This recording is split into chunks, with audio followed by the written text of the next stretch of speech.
Mm-hmm. Welcome to the Alternative Investing Club show. This is the pre-show that we do to our Friday speaker series. We have our Friday speaker series every single Friday at noon Pacific time.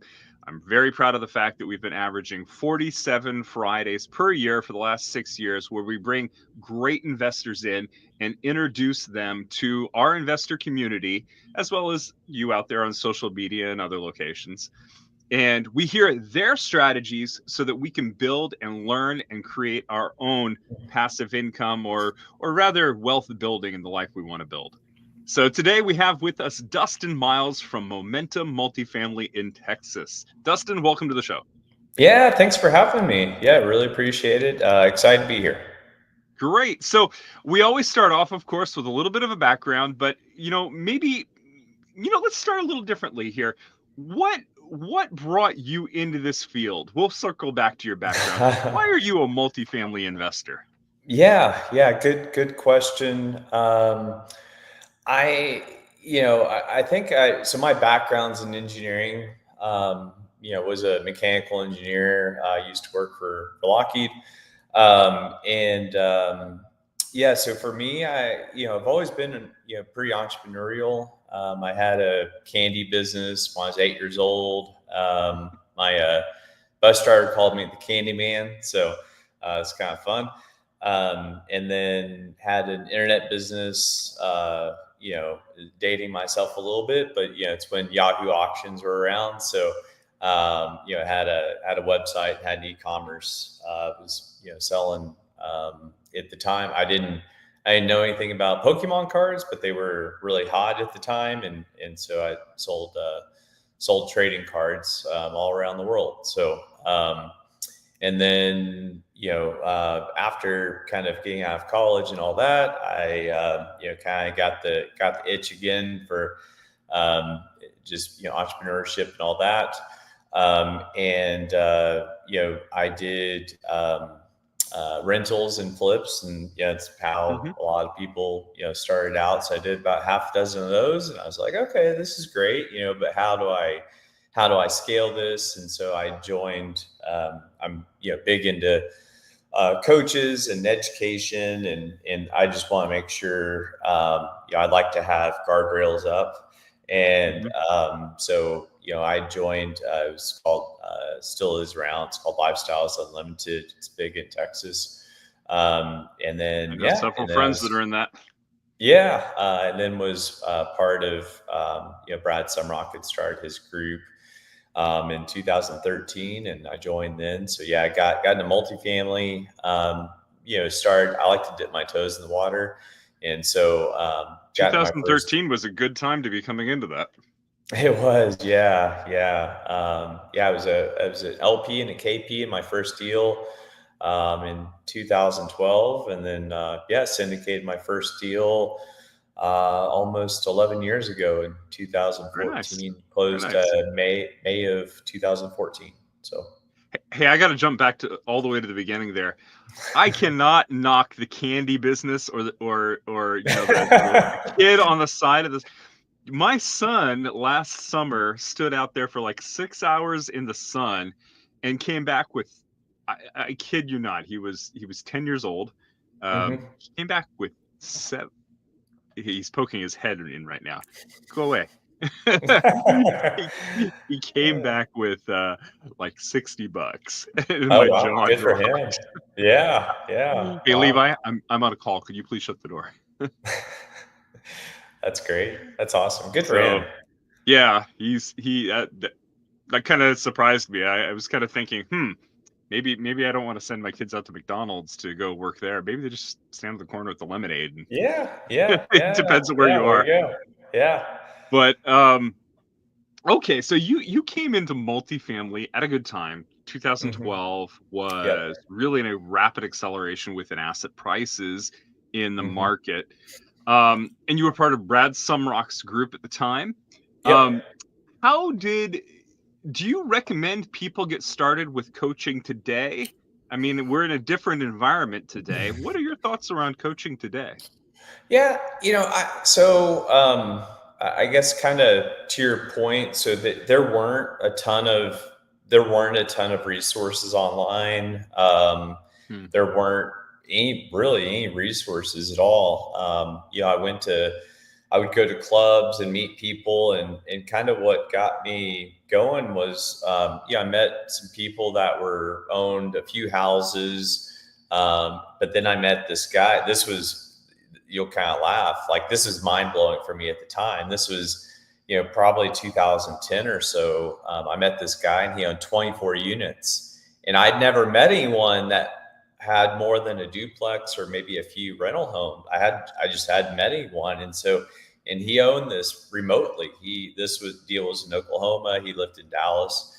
So I was, just mind blown. But as I kind of got more involved in, lifestyles and all that, you meet people and it becomes more just familiar to you. But to answer your question, I don't know. I'm a big fan of just being educated. I think even just as important maybe is being around people. There's the Jim Rohn quote: Yeah. "You're the average of the 5 people you hang around." And so I think just being around those other people who, maybe a few steps ahead of you, is really important. I know it was for me. It was okay.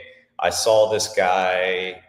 He's no different from me, really. And so I'm like, he did this. Like, why can't I do this? And so Yeah. that was a big confidence builder for me. Like, it's not. I mean, it is a there especially with lending and all that. Now there are a lot of intricacies that weren't really around when I started. The bar was so much lower Hmm. when I started, and people didn't really team up then. You just kind of did it on. You didn't do it on your own because you had investors, but like a lot of the stuff you would do more so on your own, or maybe with one partner. Now people have full-fledged teams, and so it's just a completely different environment. Gotcha. So tell me a little bit about Momentum Multifamily. Why would the investors at the Alternative Investing Club be interested in your company, or what do you do?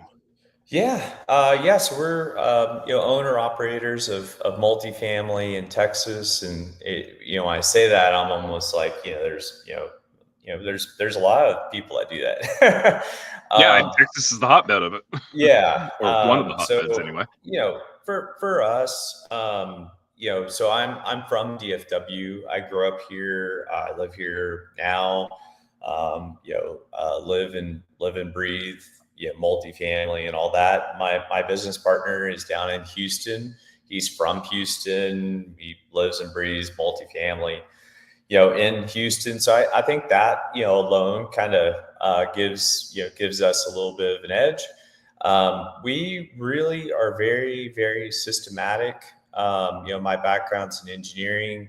Went to UT Austin for engineering school, and for us, we see apartments like a franchise. We want everything the same. We want every resident to have the same experience. We want our staff to have, everybody does the same thing. So, we have a bit of a portfolio, and so we have about 1,600 units down in Houston, and so we're able to easily, let's say a maintenance guy gets sick or someone's on a vacation or whatever, we can easily move people, scoop people around, and without missing a beat, because everything is done the same way. We same systems. And then I think another thing that maybe kind of sets us apart a little bit, a lot of people, we're at the properties every week. We do have some team members. We try to stay pretty lean. We don't have expensive office space or anything like that to pay for.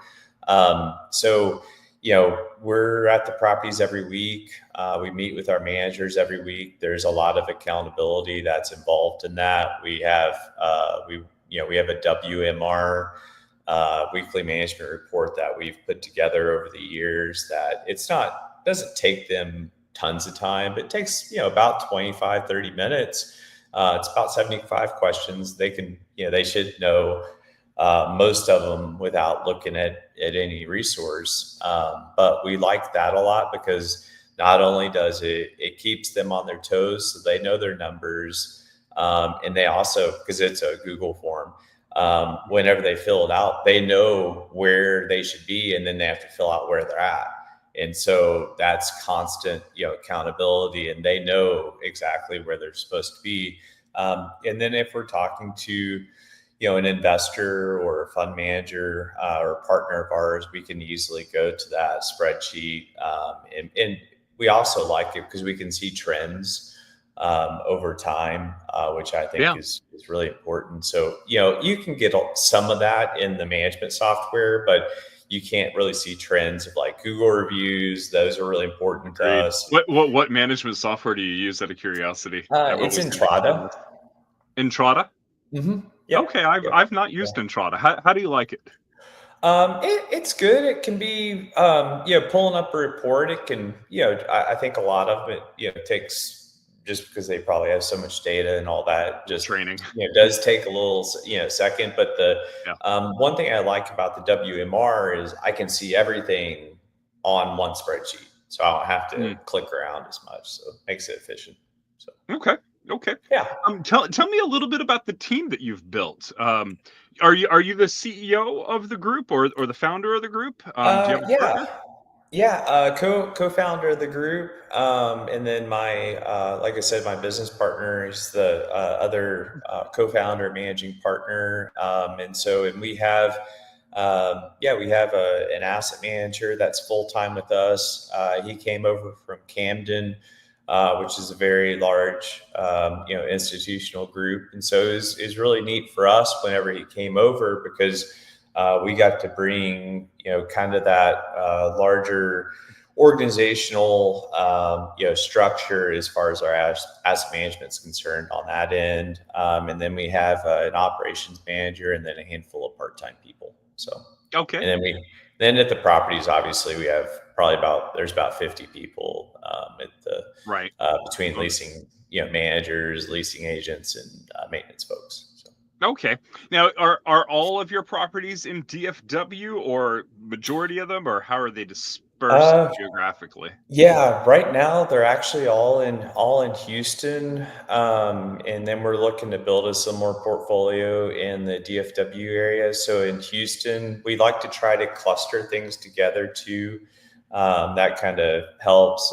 We have 1,000 of the units are kind of in one pocket, and so we're able to share resources. We're able to, hey, we're full on 2 bedrooms, but you can go down the street to our I guess it'd be brother property. Normally people say sister property. So, but you can go down to the other Henry just down the road and be able to, get the same experience there. Yep. Yep.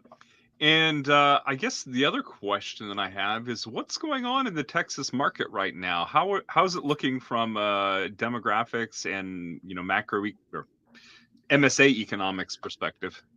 Yeah. So, DFW and Houston and Austin, all three of those metros, and I'll focus more on DFW and Houston, obviously, but just those three metros continue to have lots of people moving to those metros. That hasn't changed at all.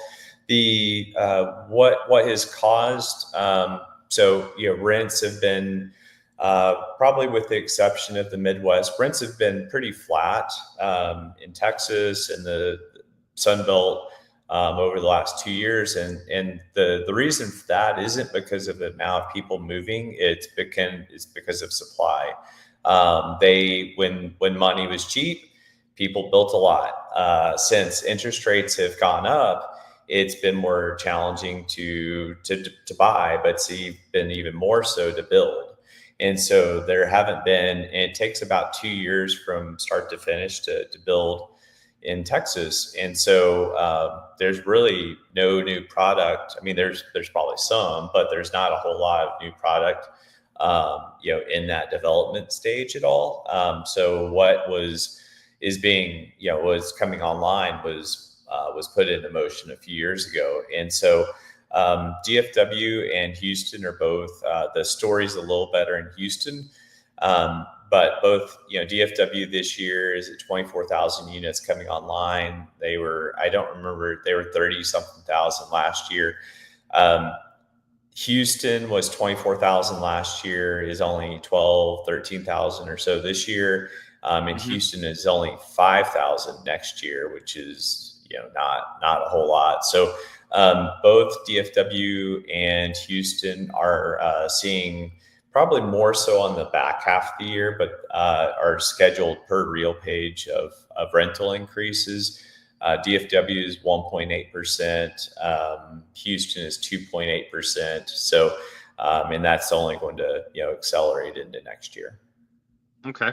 And what do you see as the trend in rents right now?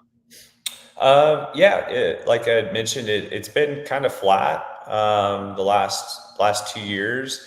Had a We're pretty we're big run see- up before that, and it's leveled off a little yeah, bit. Yeah. yeah, with inflation and all that. Kind of late 22, and then it really cooled off in 23 and 24. But um, yeah, we're starting to see we're seeing a bump in traffic. We have two properties that have been 100% pre-leased in the last month or so. So we're seeing, occupancy kind of bump up here in general. Okay. And yeah, I believe RealPage has Houston, starting to bump up rents a little bit in Q2, but more so in Q3 and Q4. Okay. I've noticed that deal flow has really accelerated in Texas in general, Hmm. particularly in the Hmm. last year. It was, 2023, 2024, just like the rest of the, real estate Hmm. market, kind of flat everywhere, if not Yep. contracting some. Yeah. And then Texas, I have seen more deals on Texas recently Hmm. than many other locations. Do you have any insight as to why deal flow seems to be picking up in Texas right now? Yeah, I think part of it is people haven't really bought a whole lot in the past Mhm. 2 years or so. So I think there's a lot of pent up demand. Just to kind of give you a snapshot of where both DFW and Houston are at. If it's 90s and newer, and you're seeing a lot of institutional groups, kind of, larger groups kind of come in for the most part. But if it's 90s and newer, you're seeing quite a few groups. The offer counts are kind of in the 20 to 25 range, so or more.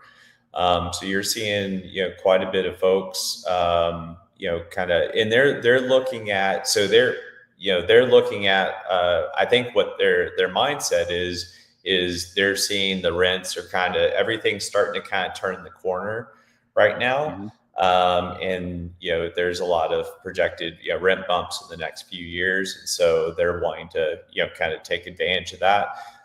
So in those deals, those 90s are newer in DFW and Houston. Most of those you're seeing are upper fours as far as a cap rate. So most everything's kind of sub five, kind of upper fours.